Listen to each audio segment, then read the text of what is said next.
नेक से लाला। शाम को मैया त्याग कहें मैया मैं तो बड़ा थक गो, कहा करूं सुबह हेती इतने काम है मुंह पे मैया।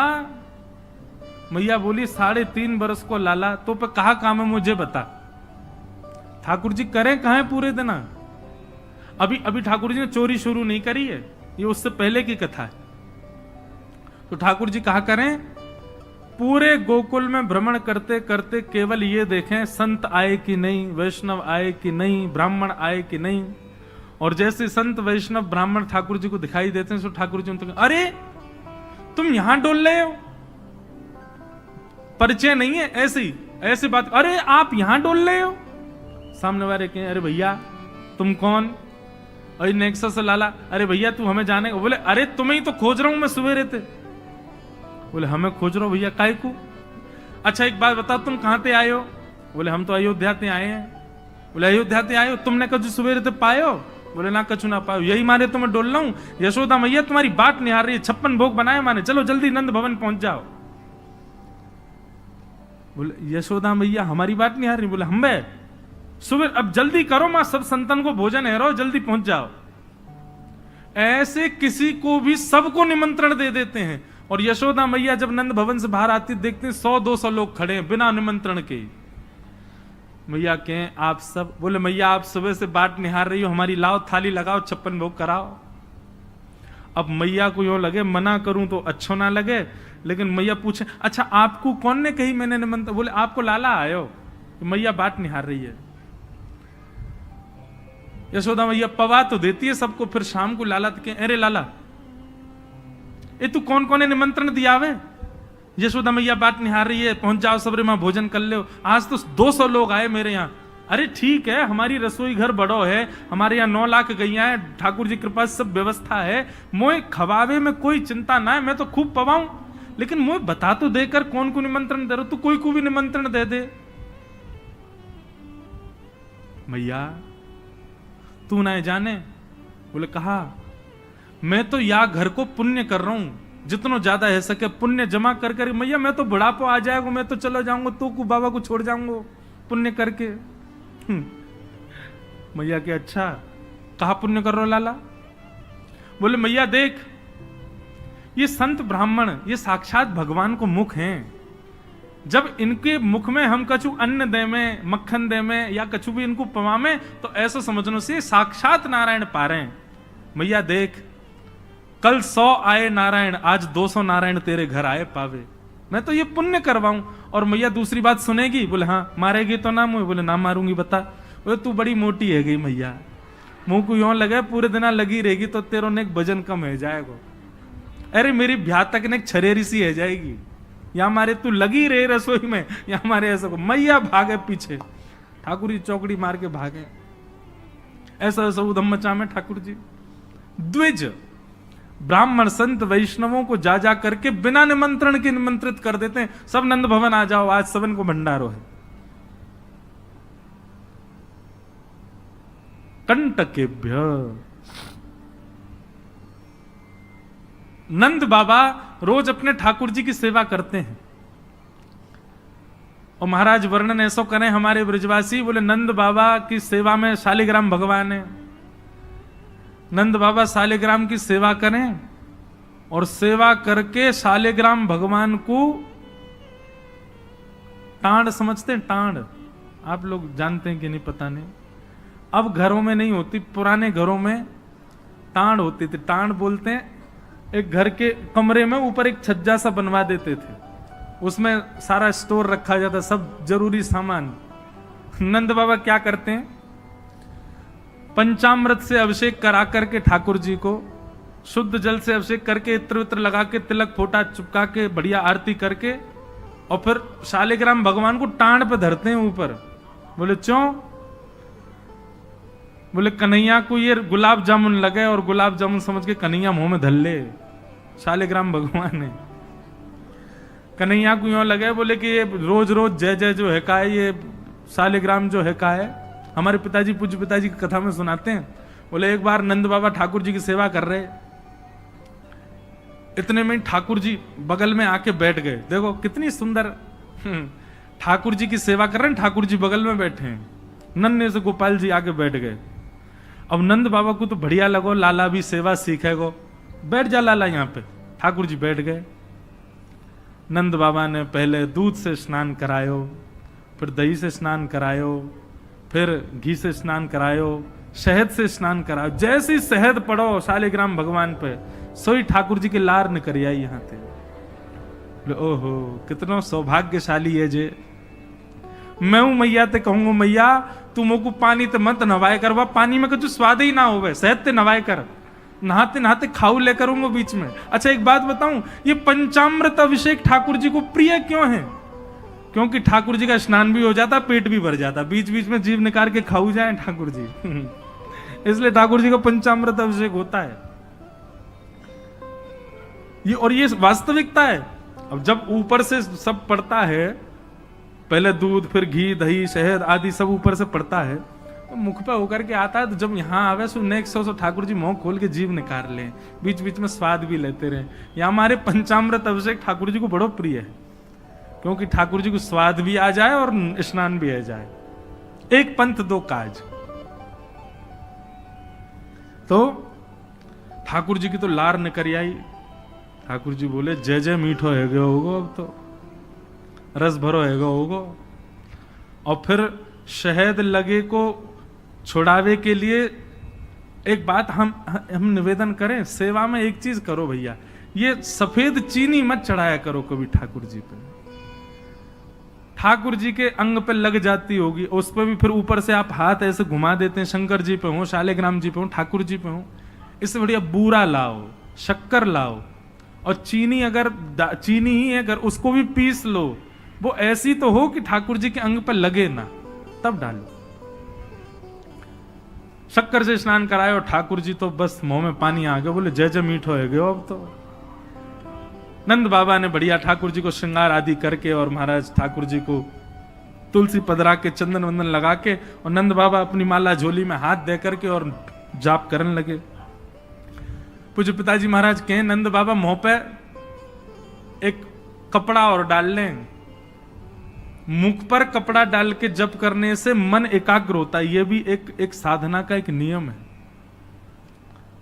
नंद बाबा जाप करने लगे। इतने में ठाकुर जी ने देखी बाबा तो जाप में चलोगो, अब कहां जाएगो जय जय बच के।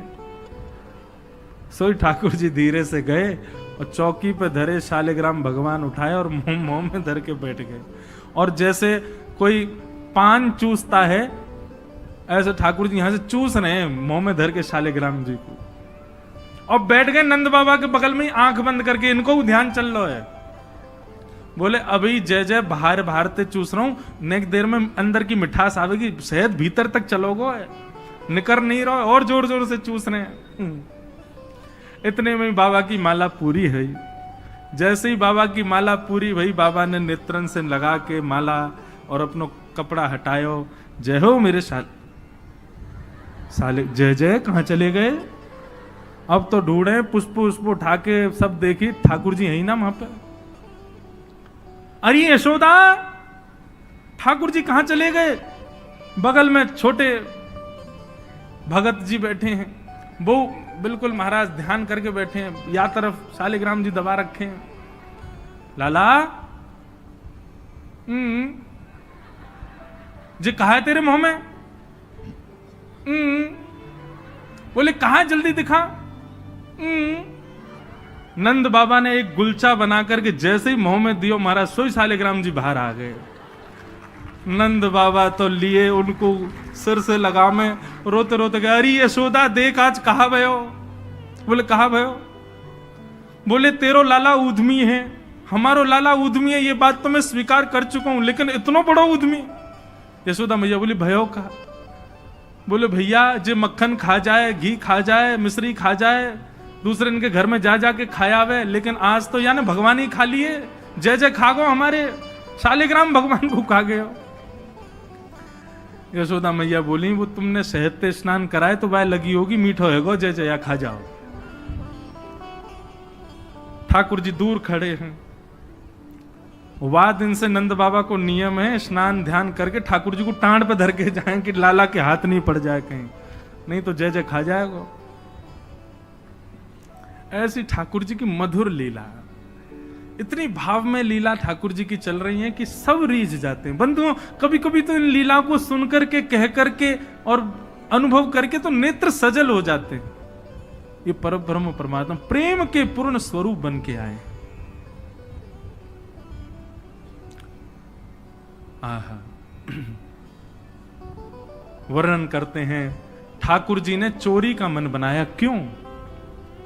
बंधुओं, भगवान के काल में कंस राजा ने ब्रजवासियों के ऊपर कर लगाया था, टैक्स।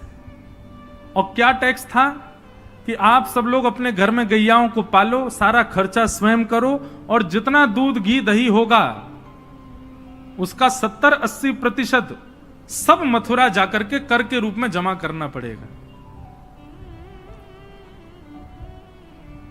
मथुरा के लोगों को और बड़े बड़े शहर के लोगों को गैया पालनी नहीं पड़ती थी, ब्रजवासी पालन करके सारा दूध घी दही देते थे। फिर कंस के लोग जो थे वो उसको बेचते थे, उससे धन कमाता था कंस।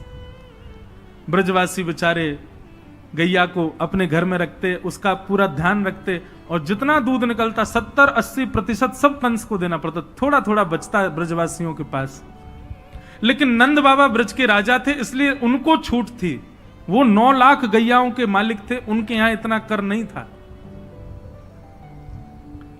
एक दिन ठाकुर जी सब ग्वाल बालों के संग खेल रहे थे। खेल खेल में ग्वाल बाल ने गिर गए तो रोने लगे। ठाकुर जी बोले, अरे तुम दूध घी दही खावे वारे, ऐसे कब गिर जाओ? ठाकुर सब बोले, लाला तू खावे दूध घी दही, हमें तो खावे कोई ना मिले, हफ्ता में एक बार मिले बस। क्यों? बोले सब कंस के यहां जमा करवाना पड़े। तब ठाकुर जी ने मन बनाया कि भैया ये दूध घी दही हमारो धन है, और ये साक्षात अमृत है, ये राक्षस के पास नहीं जाना चाहिए। सबने कही, लाला कौन मारेगो तेरी बात है? कोई ना मानेगो। नेक्स्ट से तू 3.5 बरस को तेरी बातन को कौन मानेगो? ठाकुर जी बोले, बड़े है के तो सबन को माननी पड़ेगी, लेकिन अभी से मुंह को रोक तो करनी पड़ेगी। तो क्या करें? तो बोले अभी बाल अवस्था है, राजी राजी नहीं मानते तो चोरी करके मानेंगे। सबके घरन से जब हम गौरस चोरी कर लेंगे तो फिर कंस को कहा देना पड़ेगा? कछु भी नहीं। कंस तो कह देंगे भैया चोरी है रही है हमारे यहाँ, चोर को ढूंढो, और चोर हमको ढूंढ ही ना पावेगो, कंस हमको ढूंढ ही ना पावेगो, तो हम चोरी करेंगे। सब ग्वाल बालन को ठाकुर जी ने सिखा पढ़ा दिया और ठाकुर जी ने चोरी करना प्रारंभ किया। सबसे पहले ठाकुर जी ने चोरी अपने घर में करी। यशोदा मैया ने वहां ठाकुर जी पकड़ लिए। सो ठाकुर जी बोले, अपने घर में तो मिशन फेल भयो, अब गोपीन के घर में जानो शुरू करो। ठाकुर जी ने अपनी रजिस्टर्ड एक संस्था बना ली, बाल गोपाल चौर प्रचार प्रसार मंडल, और उसके अधिपति, उसके प्रेसिडेंट बने 3.5 वर्षीय श्री कृष्ण। जैसे ही कोई बालक ब्रजमंडल में जन्म लेता है, तो जैसे बालक जन्म लेता है तो रिश्तेदार नातेदार आते हैं, उसके बाद फिर आशीष देने वाली एक प्रजाति के लोग भी आते हैं, सब घरों में आते हैं। और जब सब चले जाते हैं तब बाल गोपाल चौर प्रचार प्रसार मंडल आता है, और वो मंडल आकर के साथ में गौरज लेकर के आते हैं ठाकुर जी, गौ के खुर की रज, और उस रज से उस बालक का तिलक कर देते हैं। तिलक का करें? बोले 3 साल और इंतजार है, फिर ये हमारी मंडली में जे भी आ जाएगा, जे भी हमारी तरह चोर बनेगा। उसका जन्म लेते ही उसका रजिस्ट्रेशन कर जाते हैं ठाकुर जी। बड़ी अद्भुत लीला है ब्रज की। आहा, ठाकुर जी दूसरे इनके घरन में जाके चोरी करने लगे। ऐसा ऊधम, ऐसा उत्पात पूरे गोकुल में, महाराज नाक में दम है गयो। सब गोपी परेशान है गई, सास ननद डांट रही हैं, पति डांट रहे हैं, अरे कंस काउदना हमारे यहां सैनिक भेज के मरवा देगो, हमारे यहां से इतने दिन से मक्खन नहीं गयो है। गोपियां सब चिंतित भी होती हैं, लेकिन सबको अच्छा भी लगता है, कन्हैया आके चोरी करते हैं। तभी उन गोपियों में एक गोपी थी, उसका नाम था प्रभावती। प्रभावती गोपी एक दिन सब गोपियों से बैठ करके चर्चा, सब गोपियां कह रही थी, मेरे घर की तो ऐसे कर गो, मेरे यहां तो ऐसी मटकी फोड़ गयो, मेरे यहां ऐसा माखन चुरा गयो। प्रभावती व्यंग में हंसने लगी, हंस करके बोली, आज तक मेरे यहां दृष्टि भी नहीं डाली उस कन्हैया ने। अरे तेरो घर कैसे बच गयो? बोले, अरे कन्हैया को अपने प्राण प्यारे होंगे तो मेरे घर के आसपास भी नहीं आवेगो। वो जाने ना है मेरो नाम प्रभावती है। अब ये बात गोपी कह रही थी सब सखियों से। इतने में ही वहीं एक बालक था, वो ठाकुर जी का मित्र था। वो ठाकुर जी के पास दौड़ो दौड़ो गए, वो लाला एक गोपी है प्रभावती वाने यूं कहिए, लाला को अपने प्राण प्यारे होंगे तो आवेगो मेरे यहां चोरी करवे, मेरे यहां आई ना सके, प्राण प्यारे यही मारे ना आवे। ठाकुर जी बोले हमको चुनौती दे रही है? बोले हम बे लाला तू को चुनौती दे रही है? बोले अगलो धावो यही के घर मारनो है। सबसे पहले तो ठाकुर जी ने प्रभावती के देवर को अपना सखा बनाया। देवर कितना बड़ा, वो भी छोटा सा ही था। ठाकुर जी ने उसको अपना सखा बनाया। सखा बना करके उसको बेला फुसला करके बढ़िया उसको बढ़िया मक्खन वक्खन खवा के अपने पक्ष में कर लिया। ठाकुर जी बोले ए सुन, तेरी भाभी प्रभावती एक दिन चुनौती दे रही कि कन्हैया मेरे यहां चोरी करके दिखाया। प्रभावती का देवर बोलो लाला बता कहा करनो? बोले जा देना तेरी भाभी बढ़िया वारो मक्खन निकारे, बस तू संकेत कर दियो, और जब वो जमुना जल भरवे जावे घर में कोई नहीं हो वही समय हमारा आक्रमण होगो। ठीक है। प्रभावती ने एक दिन बढ़िया मक्खन निकारो और महाराज मक्खन निकाल करके छींके पे टांगो, और वो बालक ने देख लिया, दौड़ करके ठाकुर जी के पास बोले आज भाभी ने मक्खन निकालो, आज ही चलो लाला। बोला हाँ आज चलेंगे। प्रभावती यमुना जल भरने के लिए गई।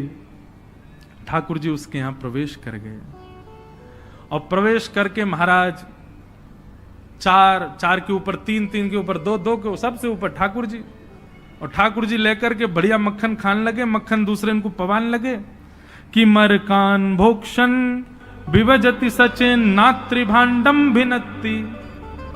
स्वयं पाते हैं, ग्वाल बालों को पवाते हैं, और जब सब पा लेते हैं तो फिर मरकान भोक्षण संग में बंदर और चलते हैं उनको भी पवाते हैं। लेकिन प्रभावती के यहां इतना मक्खन था, ठाकुर जी का भी पेट भर गया, ग्वाल वालों का भी भर गया, और सब बंदरों का भी पेट भर गया, लेकिन मक्खन अभी पूरा नहीं हुआ, खत्म नहीं हुआ। ग्वाल बाल बोले लाला मक्खन तो अभी बहुत सारो बच गो। ठाकुर जी बोले ये प्रभावती हमको बड़ी चुनौती दे रही ना, याकू ने मजा तो चका जाए। सो कहा कियो। ठाकुर जी ने एक हंडी लई, एक लठ लियो, और वहां से वह हंडी को फोड़ दियो, जितनो मक्खन हो सब नीचे गिर गयो, और वह मक्खन को चौका लगा गए, पोंछा कर गए पूरे घर में। एक एक कोने पे जाकर के मक्खन रह नहीं जाए कहीं भी, और पूरे में बढ़िया चौका लगा करके, और ठाकुर जी अपने ग्वाल बालों के संग अंधेरे में छुप के खड़े है गए। बोले देखियो अब मजो आवेगा, प्रभावती आवेगी। प्रभावती आई, सिर पर दो मटकियां बड़ी अचक अचक करके चल रही थी, संभल के चल रही थी। जैसे ही माने द्वार खोलो, और द्वार खोलते ही अपना पाम भीतर धरो, इतने में ही भोपाल शताब्दी की तरह ऐसी रिपटी महाराज, ऐसी रिपटी सिर में लगी, कमर में लगी, हाथ पाम बाकी सब रह गए, और गिरी सो गिरी।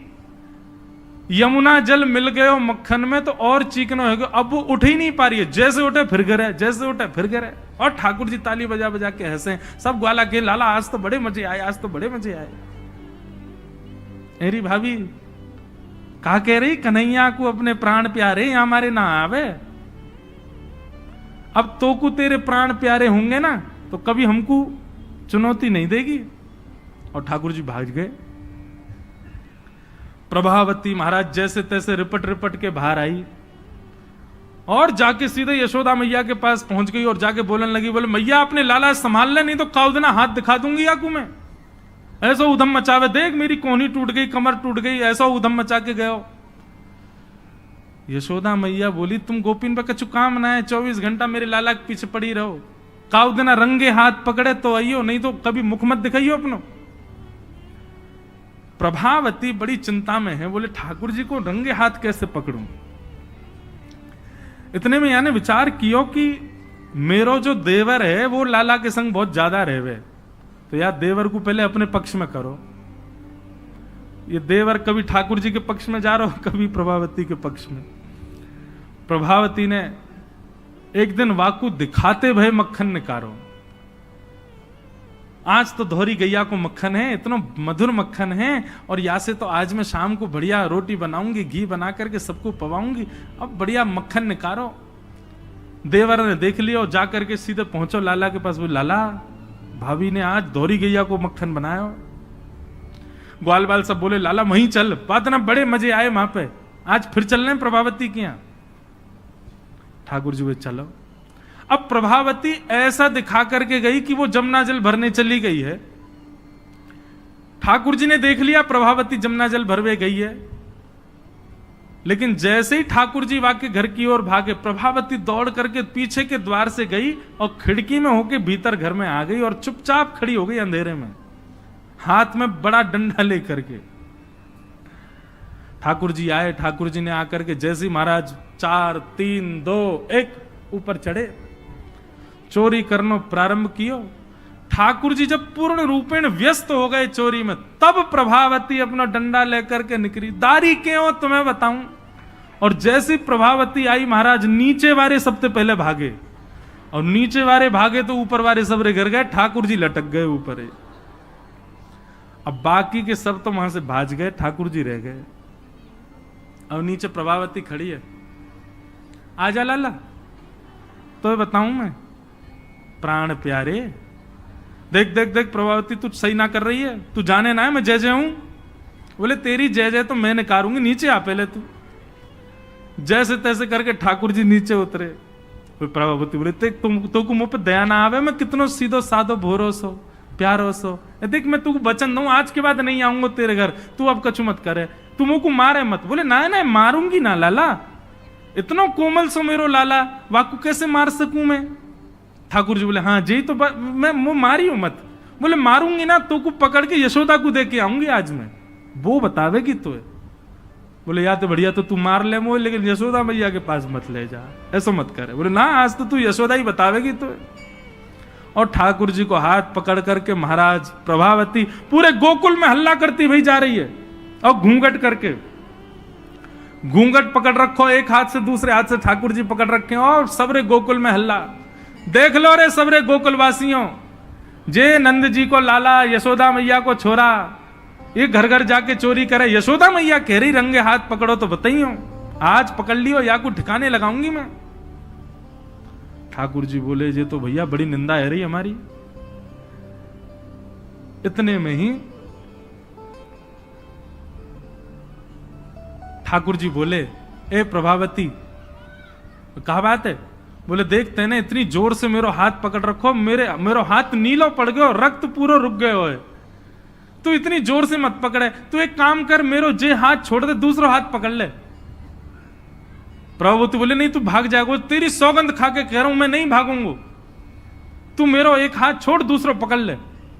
प्रभावती चलती जा रही है, और चलते चलते माने 3.5 वर्ष के छोटे से ठाकुर जी चलते चलते माने जैसी मन बनायो कि हाथ दूसरा लाऊं, ठाकुर जी ने पीछे चल रहे ग्वाल बालन में प्रभावती के देवर को इशारा क्यों यहां पे आ, वो ठाकुर जी की उम्र को ही है। ठाकुर जी ने वाको हाथ पकड़ लिया। प्रभावती अब देख तू मेरा दूसरा हाथ पकड़ जल्दी कर। प्रभावती चलते चलते बोली ला दूसरा हाथ दे। दूसरे हाथ के चक्कर में ठाकुर जी ने वाके देवर को हाथ पकड़ा दिया, और पकड़ा करके ठाकुर जी गली मोहल्ला कुचेन में कूदते भय सीधे नंद भवन पहुंच गए, और हाथ पाम धो के सीधे यशोदा मैया की गोद में। मैया इस सबरी गोपी मेरे पीछे काहे को पड़ी रहे, अरे मेरो लाला बड़ो मलूक है, हमारे पीछे पड़ी रहे। मैया रोज कोई गोपी आ जाए, मुंह को तो लगे आज भी कोई गोपी आवेगी तो उसे शिकायत करवे। मैया बोली आन देदारी के मैं बताऊंगी। हाँ मैया तू मुंह को अपना दूध पे बांधे। और ठाकुर जी तो इतने लाड़ प्यार में आ गए, मैया गोद में बैठ के दूध पीने लगे। इतने में ही प्रभावती आई, देख यशोदा मैया तू कह रही कि अपने लाला को रंगे हाथ पकड़ के लाई, आज देख तेरा लाला पकड़ के लाई हूं मैं। ठाकुर जी बोले देख ले मैया मैं तो कह रहा हूं ना कोई गोपी आ रही हो, आ गई। मैया तू एक काम कर दे। बोले कहा मैं तू और बाबा हम तीनों कहीं और ही चले जाएं, ये गोपी हमको जीन ना दे रही हैं, इनको यूं लगे कि तेरो लाला इतना सुंदर काहिकू है, ये चिढ़ के मारे आ जाए रोज। मैया बोली लाला तू पीछे खड़ो रहे यार, गोपी तो मैं देख के आऊं। मैया नीचे गई, कहा बात है क्यों चिल्ला रही है घूंघट में, देख तेरो लाला आज रंगे हाथ पकड़ो मैंने। मैंने तो याकू कुछ नहीं कही है, लेकिन तेरे हवाले छोड़ के जा रही हूं। मैया यार सबक सिखाइयो आज। मैया बोली कौन है? बोले तेरो लाला। बोले देख तो सही कौन है। प्रभावती ने घूंघट उठा के देखो तो वही के देवर को हाथ। प्रभावती बंदर तू कहां से आयो? भाज गयो। अब तो यशोदा मैया ने खूब सुनाई। बोले नहीं नहीं मैया मैंने तुम्हारे लाला ही पकड़ो। बोले तू झूठ बोले, मेरो लाला तो अभी दूध पी रहा मेरी गोदी में बैठ के। कन्हैया। इतने में ठाकुर जी आए भी तो हाँ मैया कहा कर रहे हो तू? मैया मैं तो तेरी गोद में बैठो दूध पी रहा। मैया ये सबरी गोपी मेरे पीछे पड़ी रहे, मैं कहा बताऊं, इन लोगन की तो ऐसी आदत है गई है। और ये प्रभावती तो सबसे ज्यादा। मैया ने खूब डांटी। प्रभावती बोले ये हुआ कैसे? प्रभावती बोले अच्छा मैया क्षमा कर दो मैं जाऊं। प्रभावती चली गई। ठाकुर जी बोले मैया मैं 2 मिनट में आऊं, अभी सखांत में ले आऊं। जैसे ही प्रभावती ने दूर पहुंची सो ठाकुर जी आए आगे से और प्रभावती के आगे आगे खड़े गए। कहो जी कैसी रही आज? प्रभावती बोली तेने ही कियो कैसे? बोले मैंने कैसे कियो वो मत पूछे, लेकिन मैं तू को चुनौती देवे आया हूं। आज तेने मेरो हाथ पकड़ो तो मैंने अपनो हाथ देवर में बदल दियो। कल को अगर तेने मुझे पकड़ो तो तेरो हाथ मेरो हाथ खसम में बदल जाएगा। देवर से तेरे पति को हाथ आ जाएगा हाथ में। तू जाने ना नंद जी को लाला हूं मैं। प्रभावती इतनी लज्जा की हो गई कि फिर वो कितने दिन तक बाहर नहीं आई अपने कक्ष से, भवन से। वर्णन आता है ठाकुर जी एक दिन उसके यहां पहुंचे और पहुंच करके उसकी गोद में बैठ करके खूब स्नेह किया। और स्नेह करते तब भी नहीं मानी, खूब नाराज हो गई ठाकुर जी से, मुंह फेर करके बैठ गई। ठाकुर जी बोले एक बार मेरी ओर देख ले। प्रभावती बोली नहीं देखूंगी। बोले बस एक बार देख ले, फिर जीवन भर मत देखियो। जैसी प्रभावती ने ठाकुर जी की ओर देखा, शंख चक्र गदा पद्म धारण करके चतुर्भुज रूप में ठाकुर जी ने उसको दर्शन दिए। बोलो भक्त वत्सल भगवान की। ऐसी ठाकुर जी की मधुर लीला वृंदावन में चल रही है। ऐसी अनेक लीलाएं हैं व्रज की, उनको ठाकुर जी संपादित कर रहे हैं। एक दिन मैया ने ठाकुर जी को ऊखल से बांध दिया। ऊखल से बांध करके मैया चली गई। ठाकुर जी ने ऊखल में बंधे भये ही वृक्षन के बीच से निकले, स्पर्श करती दोनों वृक्ष टूट गए। कुबेर के पुत्र नलकुवर मणिग्रीव प्रकट हो गए। दोनों ने भगवान की स्तुति गाई। ठाकुर जी ने दोनों को क्षमा किया। और ये बात जान करके नंद बाबा उन्होंने मन बनाया कि अब हम गोकुल में नहीं रहेंगे।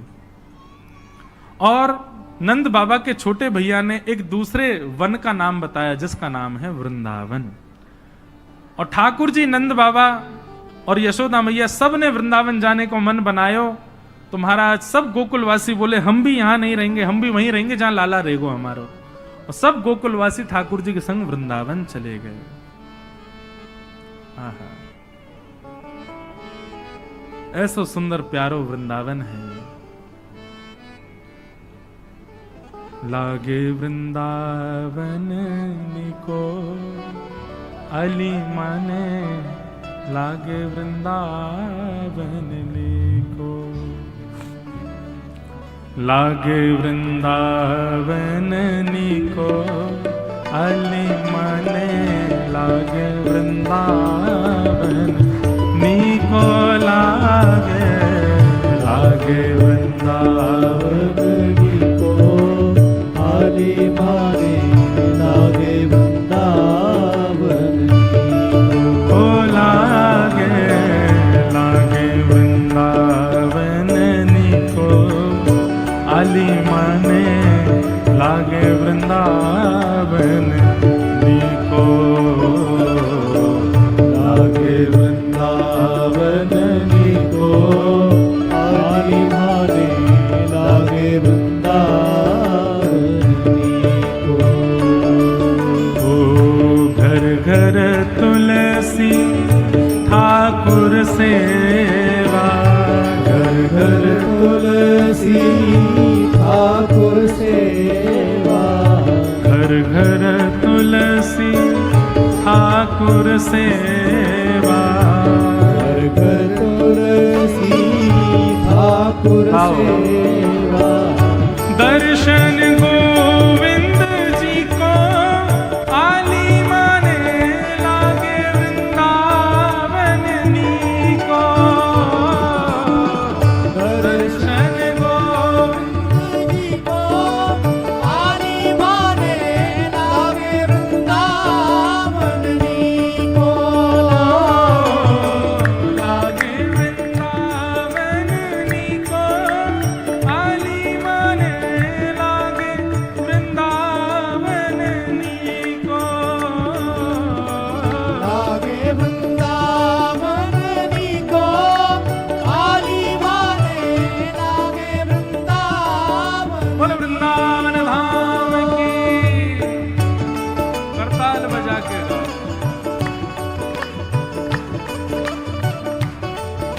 आज श्री गिरधर लाल जी पधार रहे हैं कथा में, मानो साक्षात वृंदावन पधार रहा है।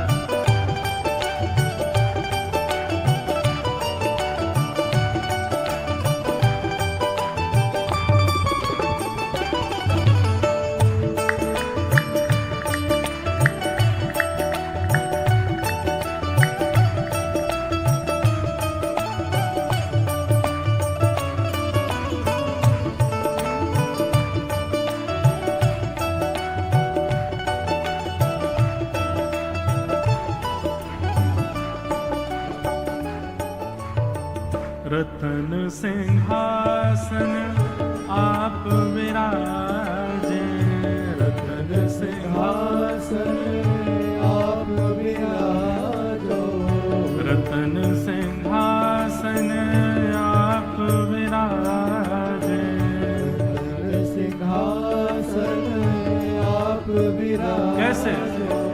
मुकुट धरे तुलसी को, आली माने लागे वृंदावन नीको। मुकुट धरे तुलसी को, आली माने लागे वृंदावन नीको। लागे वृंदावन नीको, आली माने लागे वृंदावन नीको। लागे वृंदावन नीको, आली माने लागे वृंदावन नीको। हे मीरा के प्रभु गिरधर नागर, मीरा के गिरधर नागर प्यारे नटवर नागर, गिरधर नागर प्यारे नटवर नागर। मीरा के प्रभु गिरधर नागर, मीरा के प्रभु गिरधर नागर। मीराबाई क्या कहती है भैया? ओ भजन बिना नर फीको, आली माने लागे वृंदावन नीको। भजन बिना नर फीको, आली माने लागे वृंदावन नीको। लागे वृंदावन नीको, आली माने लागे वृंदावन नीको। लागे वृंदावन नीको, आली माने लागे वृंदावन नीको। हे वृंदावन वृंदावन, मेरो प्यारो वृंदावन, बड़ो प्यारो वृंदावन, मन भावन वृंदावन। श्री वृंदावन वृंदावन, वृंदावन वृंदावन, श्री वृंदावन वृंदावन, श्री वृंदावन वृंदावन, श्री वृंदावन वृंदावन, श्री वृंदावन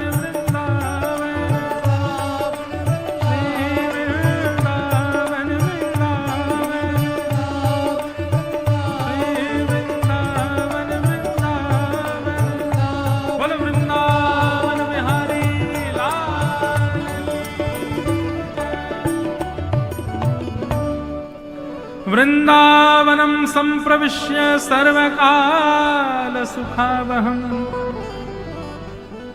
सबको बहुत सुख मिला वृंदावन आकर के। ठाकुर जी अत्यंत प्रसन्न हो गए वृंदावन आकर के। क्यों भैया? वृंदावन ब्रह्मा जी ने नहीं बनाया है, वृंदावन इस पृथ्वी का अंग नहीं है।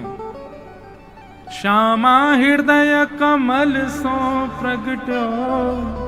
हम वृंदावन रसामृत पद में क्या गाते हैं किशोरी जी के हृदय से वृंदावन प्रकट हुआ है। और जब किशोरी जी के हृदय से प्रकट हुआ तो श्याम हृदय को भाई वृंदावन प्यारो वृंदावन। वृंदावन वहां का एक एक कण स्वयं श्री जी ने अपने हाथ से रखा है। वृंदावन सामान्य भूमि नहीं है भैया। इसलिए वृंदावन का प्रेम आपके चित्त में है, वृंदावन जाने की इच्छा आपके चित्त में है, वृंदावन के प्रति प्रीति आपके चित्त में, ये बहुत बड़े सौभाग्य की बात है। किशोरी जी की कृपा के बिना वृंदावन प्रिय नहीं लगता है। और अभी कोविड के बाद तो हमारी किशोरी जी इतनी दयालु हो गई हैं, पता नहीं इतनी ज्यादा रस भरी हो गई हैं, अब तो सबको वृंदावन से प्रेम हो गया। अब जिसको देखो उसको वृंदावन जाना है। मैं कह रहा हूं भले ही फोटो खिंचवाने जाना है, उसको वीडियो बनवाने जाना है, लेकिन जाना तो है ना वृंदावन।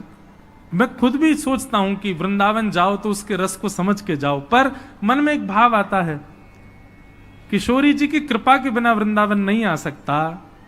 तो अगर कोई व्यक्ति आधुनिक कार्यों के लिए ही वृंदावन जा रहा है तो वह भी तो किशोरी जी की कृपा से आ रहा है ना। इतना ही बहुत है कि आप वृंदावन से प्रेम कर तो रहे हो। लेकिन बंधुओं, एक आध बार का प्रेम वृंदावन से रहा जाए, ये इसमें फिर आप वंचित हो जाओगे।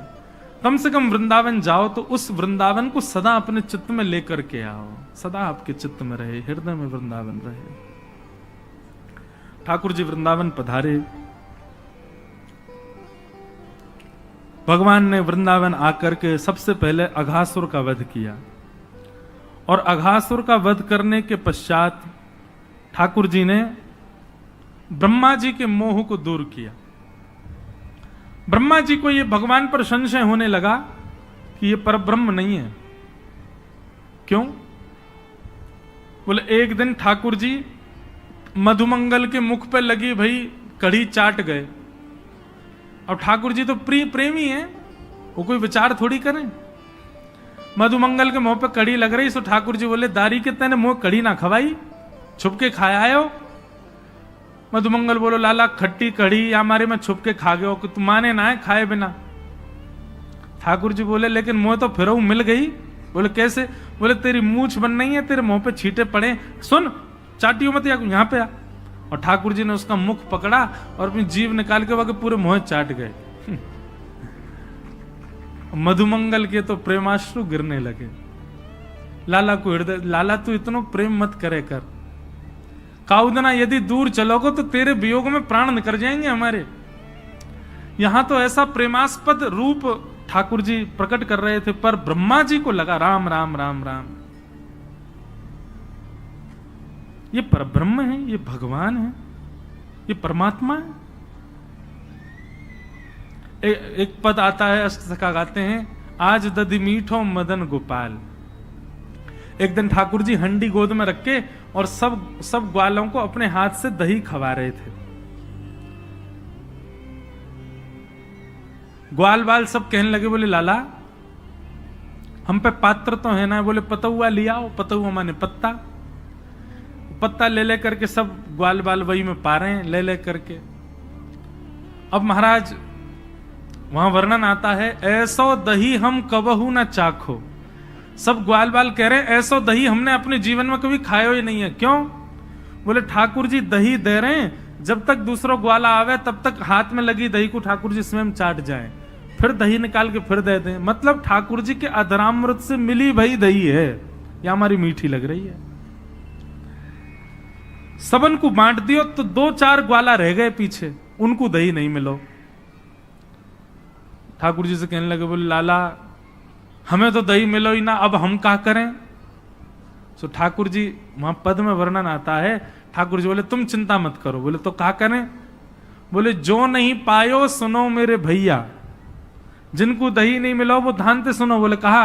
बोले मेरी हथेली चाट लो, एक उंगली तू चाट ले, दूसरी उंगली तू चाट ले, अंगूठा तू चाट ले, और कौन रहेगा? बोले तू यह चाट ले। एक बोला मैं रह गया, बोले तू यह चाट ले। दो चार है, उनने अपने पत्ता फेंक, बोले हम रह गए, बोले तुम यहां तक चाट ले। अब हंडी में हाथ दे दे कि यहां तक पूरे दही में सन गए। ठाकुर जी बोले लो जाकू जहां ते मिले मेरे हाथ से दही है चाट ले। अब ठाकुर जी अपना हाथ चटवा रहे हैं, और ग्वाला सब अपने मुख से जीव निकाल निकाल के चाट रहे हैं। ब्रह्मा जी को लगा ये परब्रह्म है, ये परमात्मा है, हो ही नहीं सकता, ये जरूर कोई भैलूपिया है, हम देवताओं को पागल बना रहा है भगवान बन करके, और मैं इसकी परीक्षा लूंगा।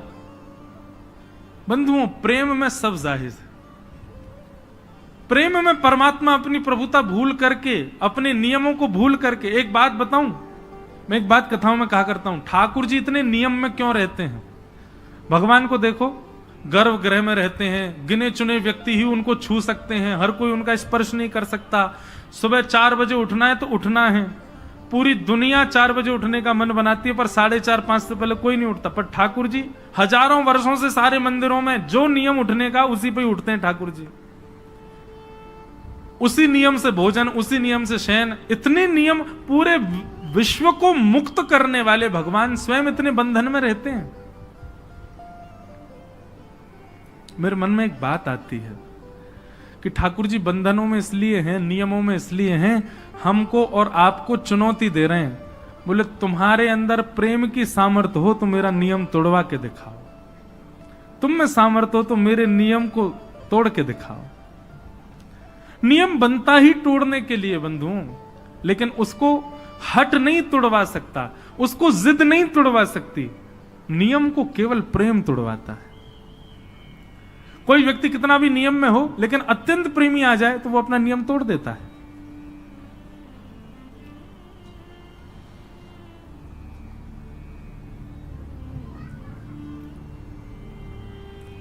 तो प्रेम में सब कर सकते हैं, ठाकुर जी अपना नियम तोड़ देते हैं। लेकिन ब्रह्मा को संशय हुआ और ब्रह्मा ने आकर के अवकाश देखा, ठाकुर जी कहीं और थे, ग्वाल बाल कहीं और थे, ग्वाल बालों को हरण करके ब्रह्मा जी ले गए। भगवान ने जब देखा कि ग्वाल बाल नहीं है तो पहले ठाकुर जी रोए, कहां चले गए सब। उसके बाद ठाकुर जी ने अपने अंदर से ही ग्वाल बाल प्रकट कर लिए और 1 वर्ष तक भगवान ही ग्वाल बालों के रूप में विचरण करते रहे। 1 वर्ष बाद ब्रह्मा जी देखने आए, देखूं तो सही बहलूपिया कृष्ण क्या कर रहा है। तो जितने ग्वाल बाल ऊपर ब्रह्मलोक में थे वो सब नीचे भी थे। ब्रह्मा जी समझ गए, बोले ओहो ये तो अपराध कर दिया मैंने, अब भगवान से मुझको क्षमा मांगनी चाहिए। क्षमा मांगने के लिए ब्रह्मा जी जैसे ही ग्वाल बालों को लेने के लिए ब्रह्मलोक गए, तो ब्रह्मा जी से पहले ब्रह्मा का रूप धारण करके भगवान चले गए ब्रह्मलोक और द्वारपालों से कह दिया आजकल नकली ब्रह्मा बहुत घूम रहे हैं, दूसरा कोई आवे तो मारपीट के भगा देना उसको, हमसे आज्ञा लेने की भी आवश्यकता नहीं है, सीधे प्रहार कर देना। असली ब्रह्मा जब पहुंचे, द्वारपाल सीधे भागे पीछे उनके डंडा लेके, वो नकली ब्रह्मा भागे यहां से। ब्रह्मा जी बोले अरे मैं ही ब्रह्मा हूं, तुम जानते नहीं हो किसके पीछे भाग रहे हो? ए तुम चतुरानन हूं मैं। बोले तुम चतुरानन नहीं हो, तुम ब्रह्मा नहीं हो, ब्रह्मा तो भीतर बैठे। ब्रह्मा जी बोले भीतर बैठे मतलब? बोले हाँ अभी अभी आए थे, उन्होंने ही हमको बताया बहलूपिया घूम रहे हैं, तुम बहलूपिया हो।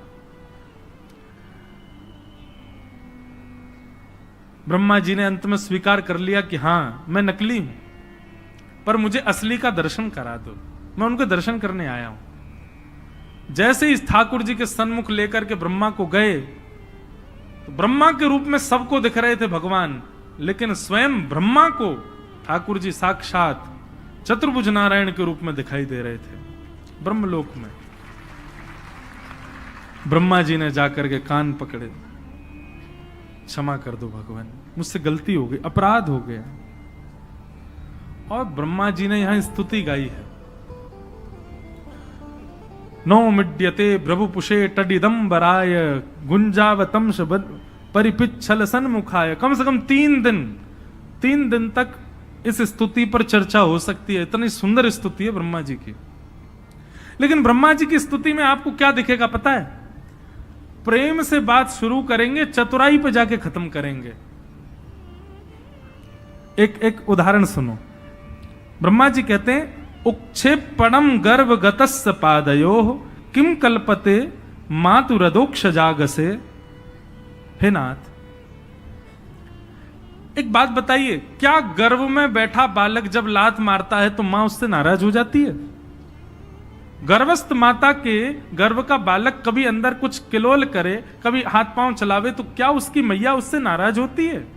भगवान बोले नहीं, कभी नहीं होती। तो बोले नाथ, ये पूरा ब्रह्मांड आपके गर्भ में है और इस ब्रह्मांड का हर व्यक्ति आपका बालक है और मैं ब्रह्मा भी आपके गर्भ में ही हूं। यदि मुझसे थोड़ा सा अपराध हो गया तो आप मुझसे नाराज क्यों हो गए? चतुराई देखी, इसीलिए तो वो चतुरानन है। ब्रह्मा जी की वाणी सुनकर के भगवान बोले तुम्हारी शब्दावलियों में चतुराई बहुत है ब्रह्मा, लेकिन मैं तुमको क्षमा नहीं करूंगा। और भगवान ने ब्रह्मा जी को क्षमा किया ही नहीं, चले गए। ब्रह्मा जी रोते रहे। ठाकुर जी वापस आकर के लीला अपनी करने लगे। पौगंड लीला हुई, 6 वर्ष के ठाकुर जी हो गए। एक दिन धेनुकासुर का वध किया। उसके वध के पश्चात ठाकुर जी काली देह में कूद गए और वहां जाकर के कालिया नाग का मर्दन किया। सब ब्रजवासी आकर के रुदन करने लगे। भगवान ने तांडव नृत्य करके कालिया नाग के ऊपर दर्शन कराए। वेणु गीत की कथा आई, सुंदर वेणु वाद्य करते हुए जिस प्रकार गोपियों के साथ ठाकुर जी लीला करते हैं उसका वर्णन आया। तत्पश्चात मथुरा की गोपियों पर भगवान ने कृपा की और एक दिन ठाकुर जी गौ चारण करके लौट रहे थे और पूरे ब्रजमंडल में देसी घी की सुगंधी आ रही है। सब बढ़िया बढ़िया पकवान अपने अपने घरों में बना रहे हैं। ठाकुर जी ने जाके पूछी, भैया ये 56 भोग कौन के काजे बनने हैं? किसी ने उत्तर नहीं दिया तो ठाकुर जी नंद बाबा के पास गए। नंद बाबा ने जाकर के नंद बाबा ने लाला को बताई, पर्जन्यो भगवान इंद्रो मेघास्तस्यात्ममूर्तय। लाला, पर्जन्यो भगवान इंद्रो मेघास्तस्यात्ममूर्तय। ये पर्जन्य यानी कि इंद्र हमारे भगवान हैं। ये 56 भोग के दर्शन हो, मुंह में पानी नहीं आ जाए आपके। ये सबसे पहले ठाकुर जी का भोग लगेगा। अभी आप लोग ध्यान कथा की ओर ही रखो। अभी गिरधर लाल जी भी पधारेंगे, उनका मंगल दर्शन हो। आज ये आगे की तरफ इसलिए लगाई गई ताकि आपको सबको वहीं से ही लाल जी का दर्शन हो जाए।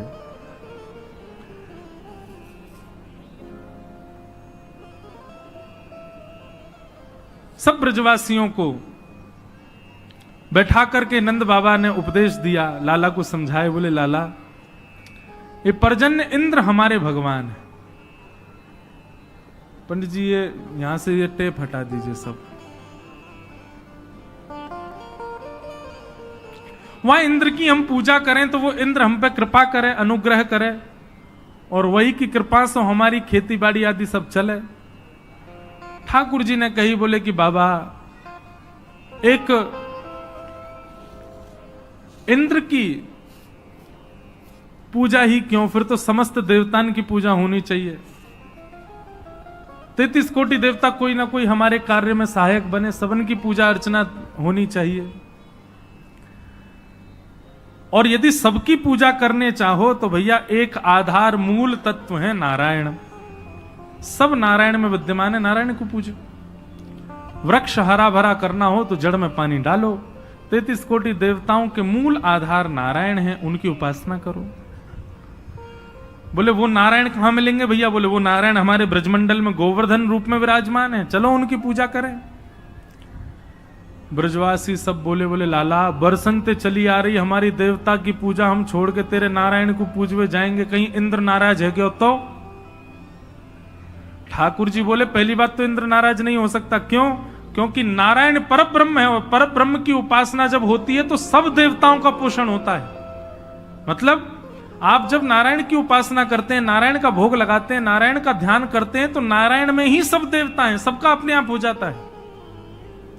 और दूसरी बात, फिर भी मानिनी इंद्र ने यदि क्रोध किया तो जिनकी शरण में हम जा रहे हैं ऐसे गोवर्धन नाथ नारायण के ही स्वरूप हैं, ये हमारी रक्षा करेंगे। सब ब्रजवासी बोले लाला हमें तो बड़ा डर लग रहा हो। बोले नहीं, भय से कभी भक्ति नहीं करनी चाहिए। इसलिए ब्रजवासियों के चित्त में प्रेम प्रकट हो उसके लिए भगवान ने उद्देश्य बताया। आपने कभी इंद्र के दर्शन नहीं किए होंगे, लेकिन आप गोवर्धन नाथ जी की शरण में चलो, हम आपको वचन देते हैं, वो साक्षात प्रकट होकर दर्शन देंगे, आपका प्रसाद स्वीकार भी करेंगे। तब ब्रजवासियों के चित्त में प्रेम प्रकट हुआ और सब ब्रजवासी बोले ठीक है, तो हम गोवर्धन पूजा के लिए चलेंगे। और सब ब्रजवासी अपने अपने घरन की 56 भोग सजा करके और श्री गोवर्धन की यात्रा पर निकल पड़े हैं। सब लोग नाचते गाते भय, आनंद करते भय गोवर्धन जा रहे हैं।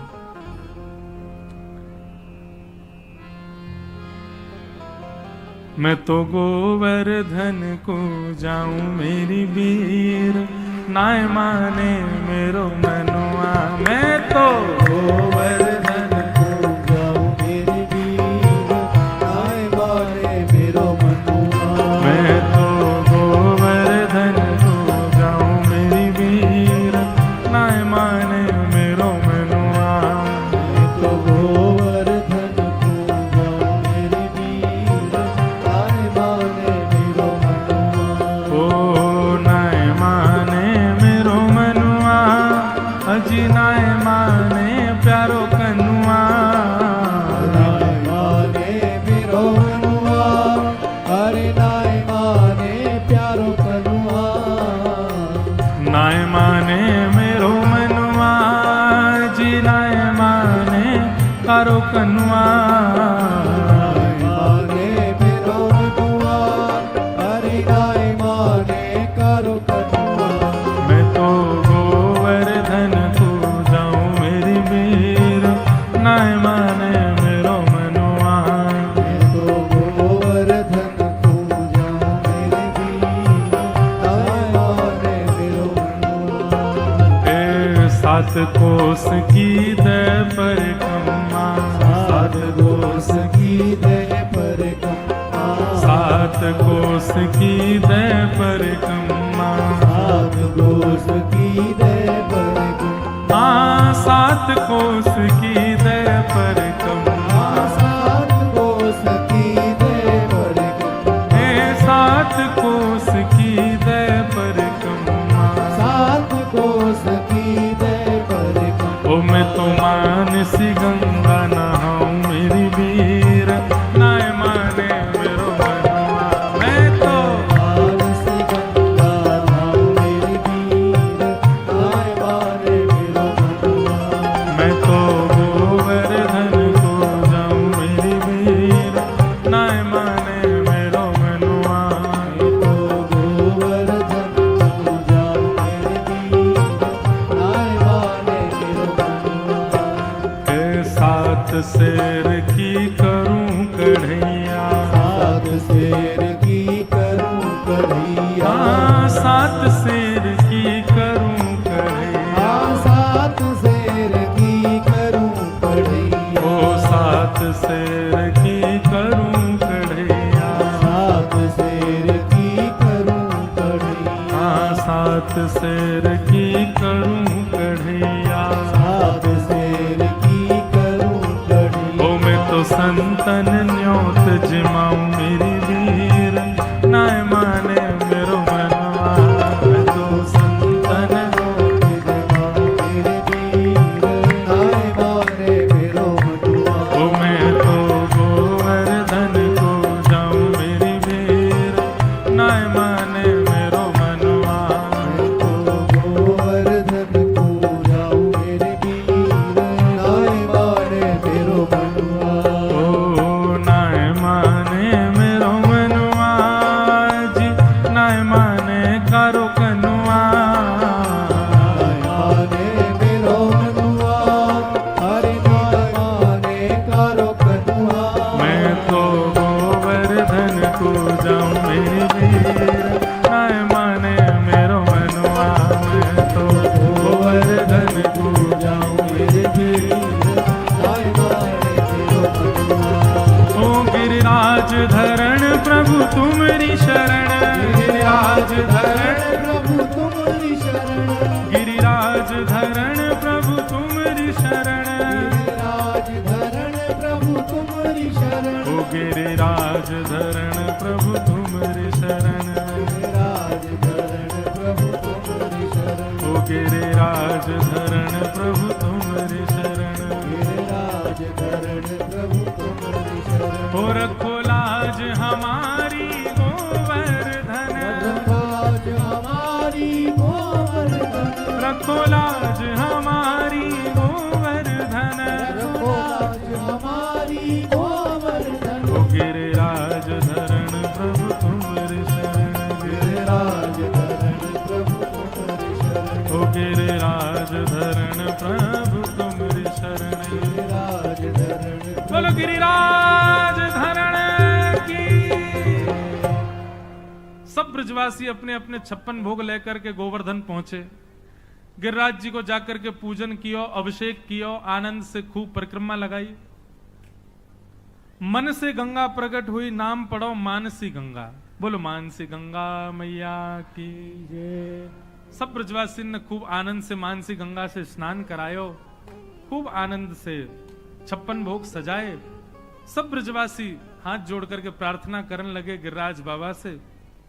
और जैसे ही प्रार्थना भई है, प्रार्थना स्वीकार करके 4 भुजा वाले श्री गोवर्धन नाथ प्रकट है। भैया पेंट वाले अब सब वहां रही हो। 4 भुजा वाले श्री गोवर्धन नाथ प्रकट है गए। लाओ ब्रजवासियों भोग, लाओ ब्रजवासियों भोग, लाओ ब्रजवासियों भोग। 4 भुजा वाले ठाकुर जी प्रकट है गए और प्रकट है करके चारों भुजान से मांग रहे हैं, लेके आओ अपने अपने भोगन को। सब ब्रजवासी अपने अपने घर के भोग लेके जामे, ठाकुर जी को अपने हाथ से पवा रहे हैं। ब्रजवासी सब बोले लाला तेने सांची कही, ठाकुर जी प्रकट है गए। अरे भाई इंद्र की पूजा करते करते बूढ़े है गए, हम कभी ना आयो वो, लेकिन तेरो सांचो है गोवर्धन नाथ, देख कैसे प्रकट भयो। एक ब्रजवासी बोला लाला एक बात बता।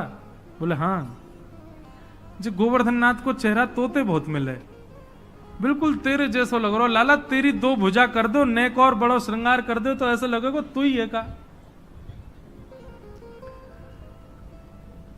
ठाकुर जी बोले अरे तुम नहीं जानो, मेरी गैया यहीं चरवे आवे गिरिराज जी पे, और वह गैया को दूध जाको मैं पीऊं, वही को जे गोवर्धन नाथ पीवे, या हमारे हम दोनों को चेहरा एक जैसो है, एक ही गैया को दूध पीवे हम।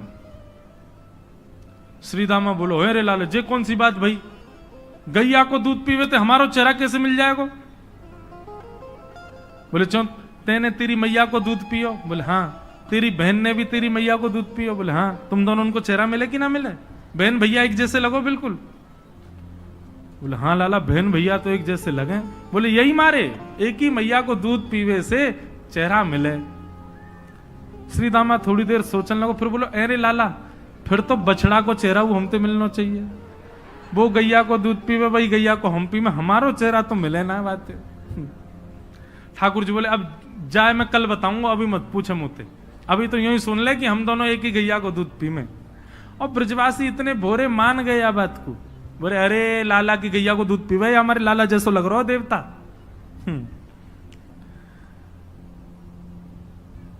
मधुमंगल बोलो लाला मुंह तो ऐसा लगे तेरो देवता बहुत दिना को भूखो दिखे, देखियो कैसे खा रहा है, इकत छोड़ेगा हमारे काजे।